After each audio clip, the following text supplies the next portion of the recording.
Ce que le président Kennedy a dit, c'est que nous choisissons d'aller sur la Lune et de faire d'autres choses. Non pas parce que c'est facile, mais parce que c'est difficile. Le coût de l'échec est bien plus élevé que le coût d'une interruption. Nous avons l'obligation de faire les choses correctement.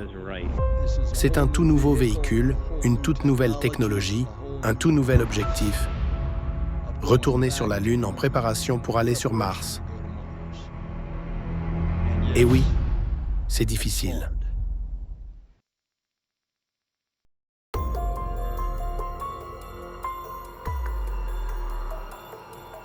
Quelle journée passionnante au Kennedy Space Center. Vous pouvez voir le vaisseau Orion sortir du bâtiment ONC où nous l'avons assemblé pendant plusieurs années. C'est surtout un immense pas en avant. Le début du voyage d'Artemis vers la Lune et au-delà. Nous sommes vraiment enthousiastes pour ce programme de test afin de lancer ce véhicule et commencer les prochaines étapes. Renvoyer des humains sur la Lune. La sœur jumelle d'Apollon, Artemis, est le nom donné au programme qui ramènera l'humanité sur la Lune. Orion, nommé d'après l'une des plus grandes constellations du ciel, est le vaisseau spatial conçu pour y parvenir. Grâce aux missions Artemis, la NASA fera atterrir la première femme et la première personne de couleur sur la surface lunaire. Ces missions permettront d'explorer davantage la Lune, ouvrant la voie à une présence durable en orbite lunaire et à de futures expéditions sur Mars. Mais avant qu'Orion ne voyage jusqu'à notre satellite le plus proche, il doit faire quelques arrêts en chemin pour faire le plein et se préparer au vol. En partant d'ici aujourd'hui, nous allons nous rendre dans une installation où le vaisseau spatial sera ravitaillé avec les carburants de fusée et tout ce dont il a besoin. Puis nous l'enverrons dans la fusée pour la lancer. Le voyage d'Orion vers la Lune a commencé en Louisiane, à l'usine d'assemblage Michoud de la NASA. Là, des techniciens de Lockheed Martin ont soudé la structure en aluminium du vaisseau.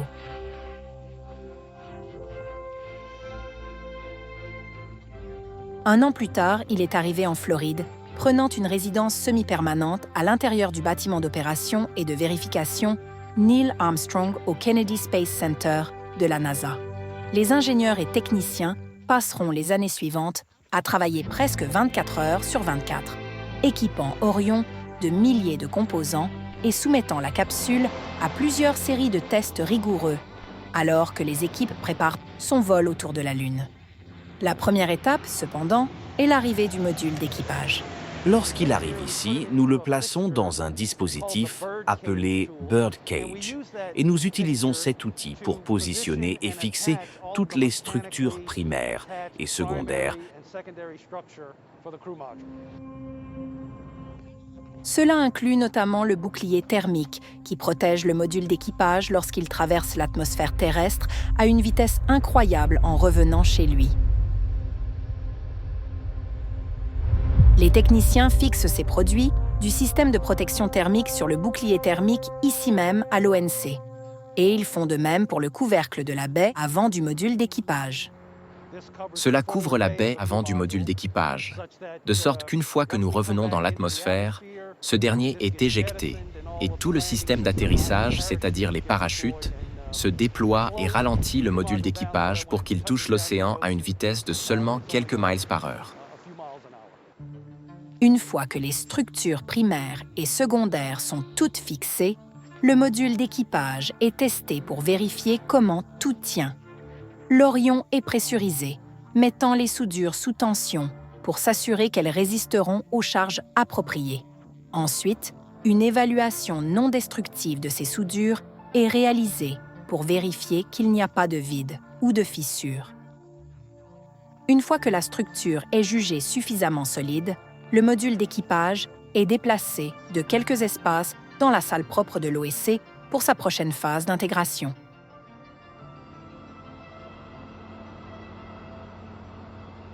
Le module d'équipage est à nouveau en mouvement vers la station d'intégration du module d'équipage.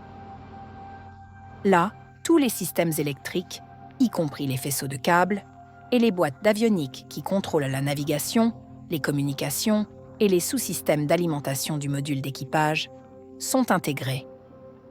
Le module d'équipage n'est pas la seule composante du vaisseau spatial Orion. Les équipes ont également travaillé en étroite collaboration avec l'Agence spatiale européenne pour construire le module de service, l'élément qui alimentera Orion durant son voyage autour de la Lune. Et lorsque nous avons un module de service complet et un module d'équipage complet, nous les empilons ensemble et nous obtenons ce qu'on appelle le module d'équipage et de service pour Artemis 1. Dans le cadre du programme Artemis, la NASA prévoit non seulement de revenir sur la Lune, mais d'utiliser cela comme tremplin pour aller plus loin que n'importe quel humain ne l'a jamais fait auparavant, vers Mars. Pour y parvenir, c'est véritablement un effort transcontinental et international, impliquant des milliers de personnes. Si vous pensez à tout ce que nous avons traversé au fil des années pendant qu'ils mettaient cela en place, et en particulier à l'environnement auquel cette équipe faisait face. Et nous demandons à ces personnes de venir travailler chaque jour pour terminer le vaisseau spatial afin que nous puissions continuer cette mission. Et ce n'est que le début du chemin d'Orion vers la rampe de lancement. C'est un peu difficile à exprimer en mots. Quand on pense au fait que nous sommes dans le premier processus de ce qui sera le programme d'exploration spatiale lointaine de notre nation, cela vous touche au cœur et cela parle vraiment de la raison pour laquelle nous faisons tous ce que nous faisons.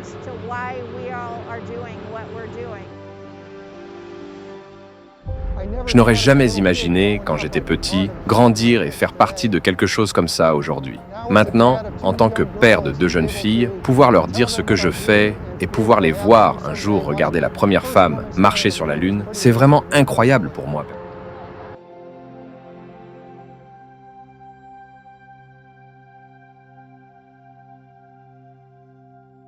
La NASA se prépare pour un voyage de retour vers la Lune.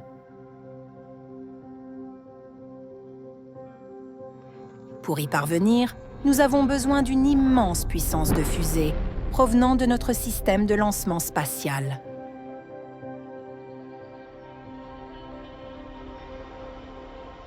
Tout a commencé à Promontory, dans l'Utah, où Northrop Grumman a fabriqué chacun des segments qui composent les boosters de la fusée. Après un voyage de 10 jours à travers le pays, les segments des boosters ont été livrés au Centre spatial Kennedy, dans l'installation de rotation, de traitement et de stockage. Si cela vous semble familier, c'est parce que c'est la même installation qui a été utilisée pour traiter les segments de booster de la navette. Ensuite, ils sont prêts à être envoyés vers le célèbre bâtiment d'assemblage des véhicules, où le reste des segments moteurs sont assemblés et empilés sur le lanceur mobile. Ce véhicule, bien sûr, est fabriqué partout à travers le pays. Les composants viennent tous ici. Ils peuvent être fabriqués à travers le pays, mais ils se rassemblent tous ici, dans le bâtiment d'assemblage des véhicules. Notre fusée SLS générera 8,8 millions de livres de poussée pour briser la gravité terrestre. C'est plus de puissance que celle utilisée par la navette spatiale et la fusée Saturne V. Les équipes des systèmes terrestres d'exploration de la NASA sont responsables de l'assemblage des boosters qui abriteront la majorité de cette puissance. Les boosters, composés de 10 segments moteurs au total, mesureront presque 17 étages une fois entièrement empilés. Tout d'abord, les équipes inspecteront et prépareront le matériel. Ensuite, ils commenceront à empiler les segments, un processus qui prend du temps, de la patience et une main stable. Une fois que tout est prêt dans le Highway 4, nous soulevons le segment avec la grue 325 et nous commençons à empiler les segments. Chaque segment, nous le soulevons au-dessus du croisement et nous l'empilons. Une fois empilé, nous le plaçons au-dessus du segment en dessous et nous mettons environ 177 broches tout autour pour attacher chaque segment. Et la pression pour exécuter l'opération parfaitement peut mettre les nerfs de l'équipe à l'épreuve. Il y a une énorme responsabilité liée au traitement du matériel de vol comme celui-ci. C'est stressant parfois, mais c'est excitant. Il n'y a aucune tolérance au risque dans un programme comme celui-ci. Avec les 10 segments du booster maintenant entièrement empilés sur le lanceur mobile, il ne reste plus qu'une dernière pièce du puzzle pour compléter la puissance nécessaire pour propulser le SLS et l'envoyer dans l'espace. Le stage central. Après un voyage de 900 miles à bord du Pegasus de la NASA, le stage central du SLS, la plus grande étape de fusée jamais construite par la NASA, est arrivé au Kennedy Space Center.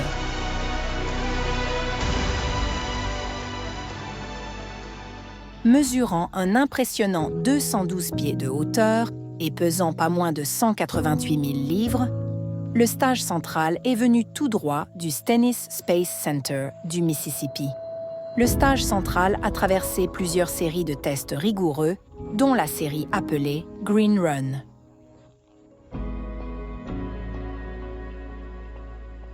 Le test final réussi a suscité de grandes émotions au sein de l'équipe.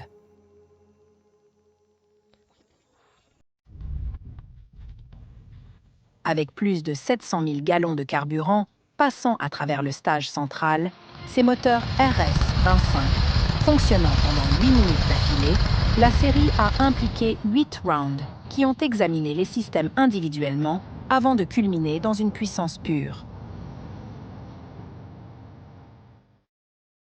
Après son arrivée à Kennedy, les équipes ont déplacé le stage central dans le VAB, où il a été soulevé par une grue et placé entre les boosters à propergol solide jumelés. Essentiellement, nous avons ces deux énormes grues situées à l'intérieur du VAB où nous choisissons 2 points à l'extrémité du stage central, un à l'arrière et à l'avant. Nous le soulevons jusqu'à ce que nous puissions le faire passer d'une position horizontale à une position verticale et ensuite nous le soulevons jusqu'au sommet du bâtiment d'assemblage des véhicules, traversé jusqu'à la baie haute 3. Le plus grand stage de fusée de la NASA, maintenant entièrement intégré avec les boosters jumelés, est prêt à propulser Orion hors de la Terre. Mais il faudra un autre composant crucial pour donner à la capsule l'impulsion supplémentaire nécessaire pour voyager à des dizaines de milliers de kilomètres au-delà de la Lune. Avec un seul moteur RL-10, le stage de propulsion cryogénique intermédiaire fournira plus de 20 000 livres de poussée pour envoyer Orion dans un voyage inoubliable. Pour connecter l'ICPS à l'assemblage de la fusée, les équipes ont ensuite ajouté l'adaptateur du stage de lancement au stage central, suivi de l'ICPS. Mais avant que le vaisseau spatial puisse être attaché à la fusée, les équipes effectueront une série de tests pour s'assurer que tous les composants du SLS communiquent correctement, ainsi qu'avec les systèmes terrestres, l'équipement, les systèmes de contrôle de lancement et son logiciel. Ce qui complique encore les choses, c'est que les méthodes de test ont considérablement changé depuis les jours du programme Apollo. Initialement construit dans les années 1960 pour abriter l'assemblage de la Saturne V, le VAB a subi des modifications majeures pour soutenir plusieurs types de vaisseaux spatiaux, qu'ils partent en orbite terrestre basse ou qu'ils partent pour l'espace profond. À ce stade, l'assemblage est presque complet. Il ne manque plus que le vaisseau spatial lui-même.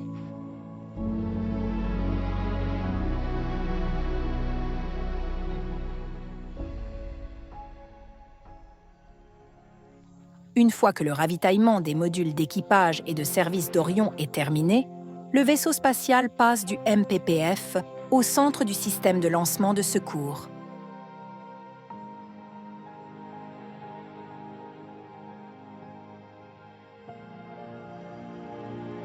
En juillet 2019, les équipes ont réalisé un test crucial, le test de vol, pour valider le système de lancement de secours.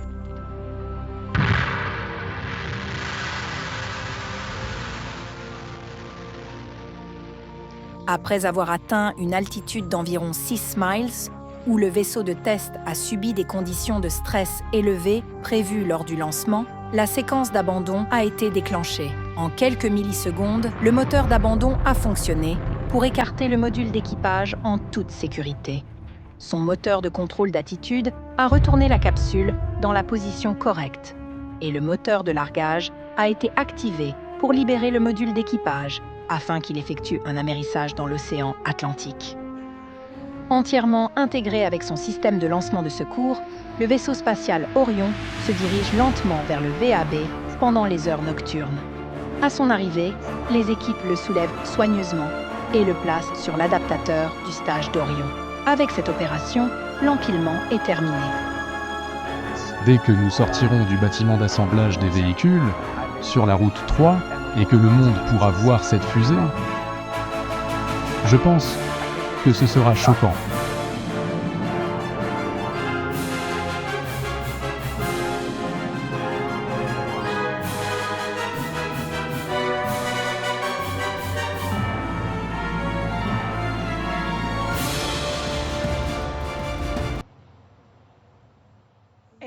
Chaque véhicule ayant transporté des humains au-delà des limites de l'orbite terrestre basse a subi une intégration et des tests dans ce bâtiment d'assemblage des véhicules.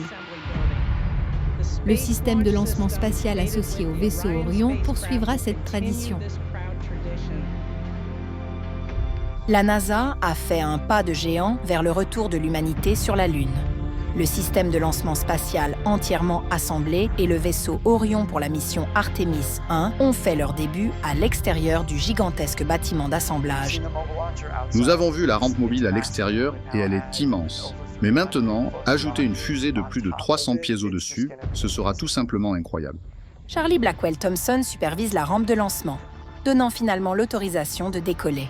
En tant que directrice du lancement, représentant cette équipe et tous les hommes et femmes qui ont travaillé pour rendre ce jour possible, je vous donne fièrement l'autorisation de déplacer le véhicule de lancement Artemis vers la rampe.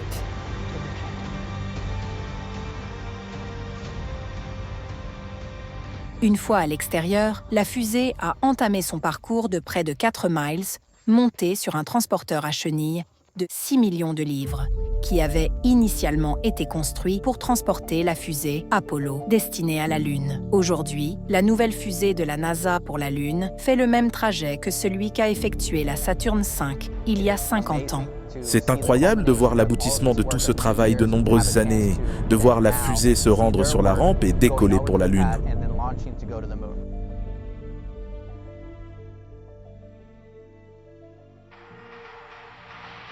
La fusée roule vers le complexe de lancement historique 39B, est maintenant prête à en envoyer des centaines d'autres, alors que nous retournons sur la Lune et nous aventurons au-delà, vers Mars. Mais pour cette mission, il n'y aura pas d'astronautes à bord. Avant que la pile Artemis 1 sans équipage puisse être lancée vers notre corps céleste le plus proche, elle doit d'abord se rendre sur la rampe pour une répétition générale.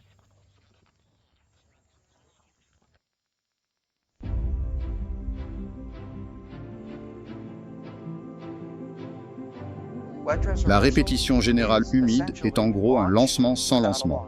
C'est vraiment notre occasion de détecter tout problème ou ajustement à apporter dans notre compte à rebours de lancement.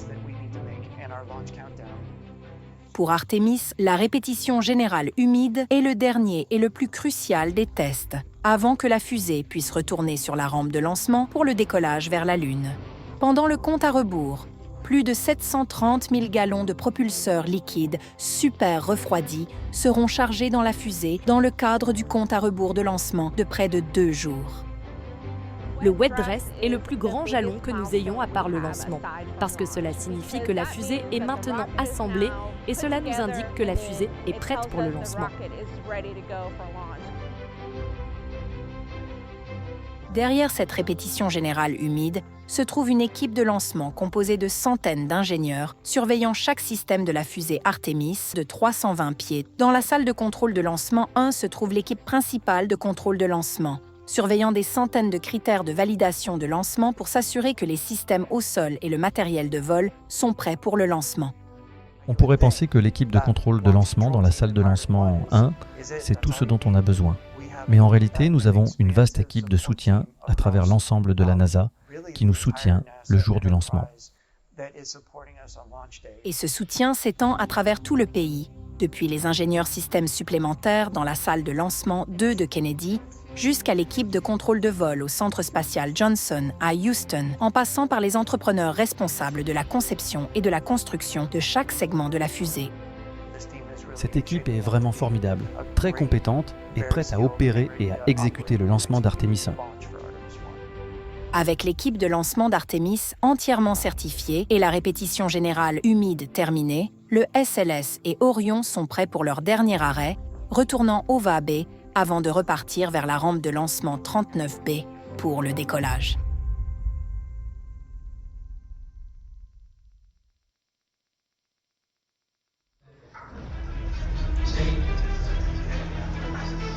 Le compte à rebours jusqu'à 0 commence environ 2 jours avant le lancement. Les équipes à l'intérieur du centre de contrôle de lancement travaillent sans relâche, activant chaque section de la fusée et configurant la rampe de lancement pour supporter les 8 millions de livres de poussée que notre fusée lunaire générera au décollage. À l'approche de notre heure zéro pour la génération Artemis, nous ressentons une forte attente. Nous avons remarqué que l'ambiance générale, ainsi que l'état d'esprit et la concentration au sein de l'équipe sont définitivement positifs. Au cours des dernières années, les équipes ont consacré des milliers d'heures à réaliser des simulations et des répétitions pour s'assurer qu'elles sont prêtes pour ce moment. Aujourd'hui, nous faisons l'histoire.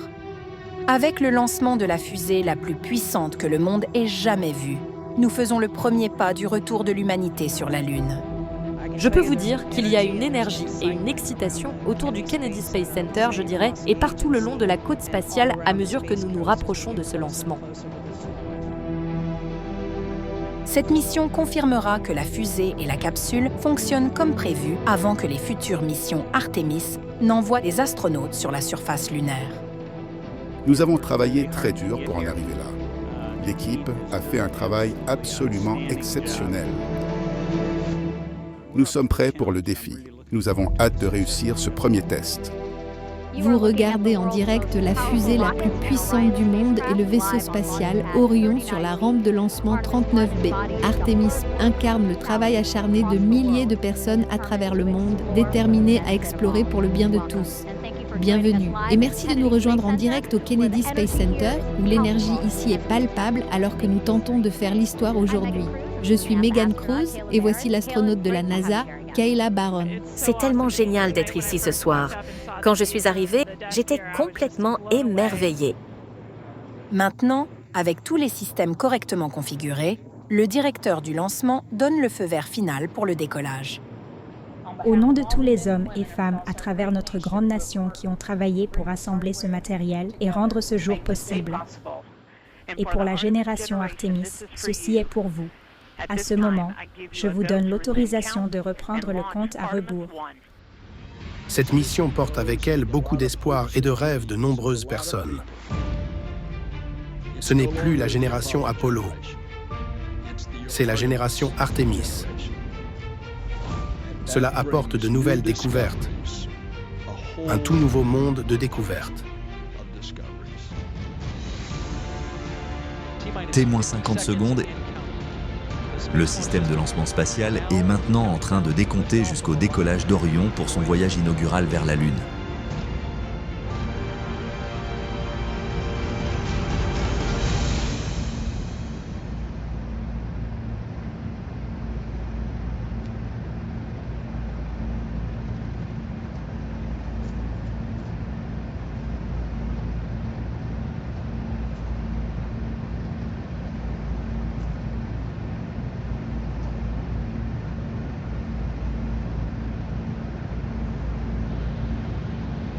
Et c'est parti. L'initiateur de la combustion d'hydrogène est activé. 7, 6, 5, 4, les moteurs de la fusée sont allumés. 3, 2, 1. Et décollage d'Artemis 1. Nous nous élevons ensemble. Retour vers la Lune et au-delà.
Eh bien, si vous nous rejoignez à l'instant, bienvenue au Kennedy Space Center de la NASA, où nous venons de regarder le lancement d'Artemis 1, notre premier pas vers notre prochaine aventure dans l'espace. C'était incroyable. Ça m'a coupé le souffle et j'avais les larmes aux yeux. Quel accomplissement formidable pour cette équipe!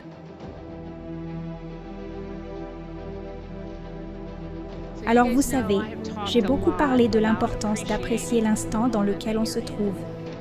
Et nous avons travaillé dur en équipe. Et vous avez travaillé dur pour ce moment. C'est votre moment.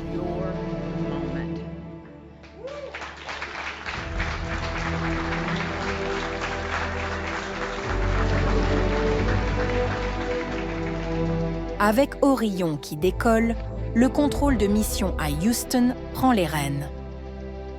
Le succès du lancement du SLS n'est que le début. Orion passera les prochaines semaines à voyager autour de la Lune, envoyant des données de vol aux équipes ici sur Terre pour une analyse en temps réel.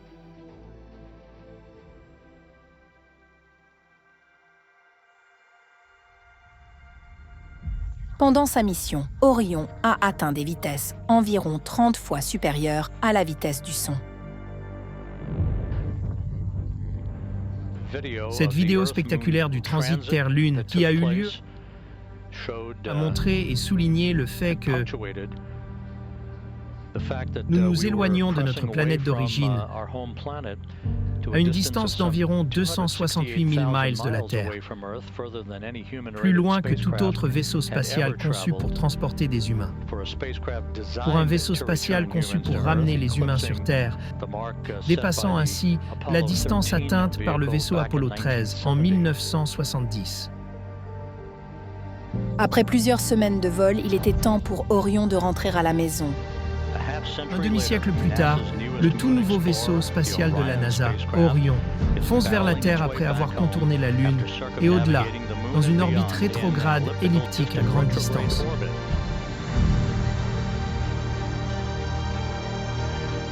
À présent, à moins de 2 heures de sa rentrée dans l'océan Pacifique, à l'ouest de la Basse-Californie, pour terminer sa mission de validation.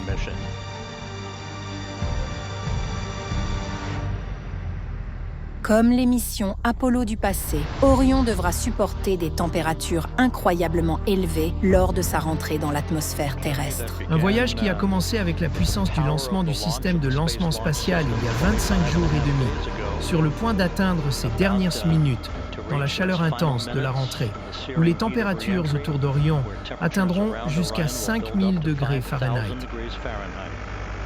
Lors de sa rentrée dans l'atmosphère terrestre, le vaisseau spatial a ralenti à environ 300 miles par heure.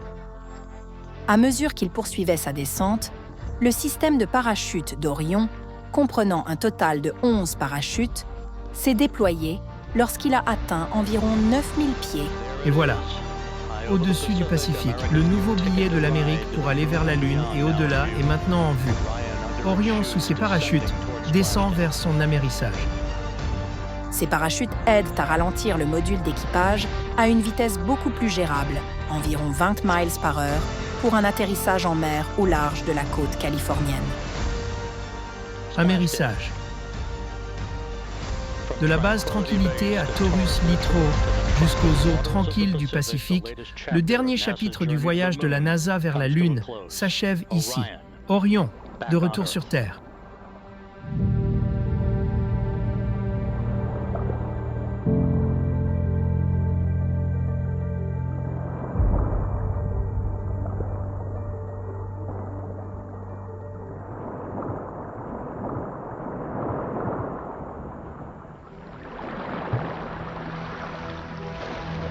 Lorsqu'Orion a été jugé sûr pour l'approche, les membres de l'équipe ont plongé dans l'eau et ont attaché le matériel pour stabiliser la capsule.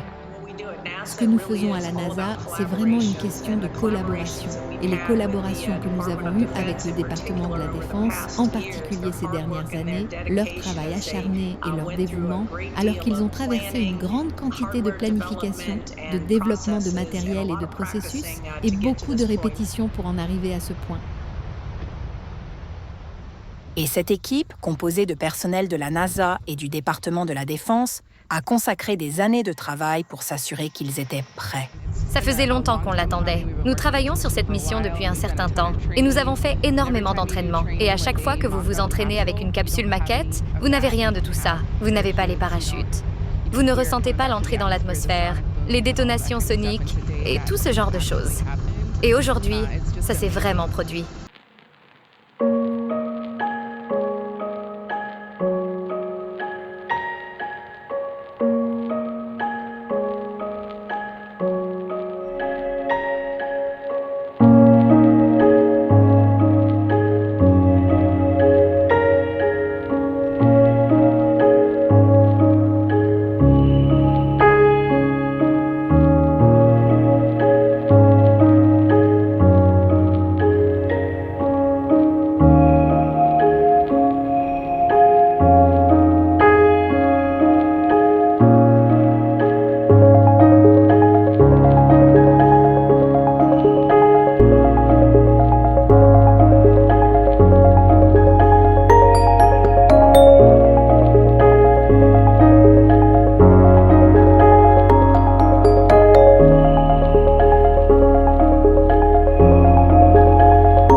Atteindre cet objectif avant la fin de cette décennie.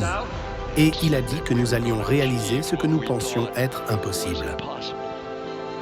De poser un homme sur la Lune et de le ramener sain et sauf sur Terre. Beaucoup de choses se sont passées depuis, mais nous savions que nous allions y retourner. C'est le programme de retour sur la Lune pour apprendre, vivre, inventer, créer, afin d'explorer au-delà. C'est un nouveau jour. Un nouveau jour s'est levé.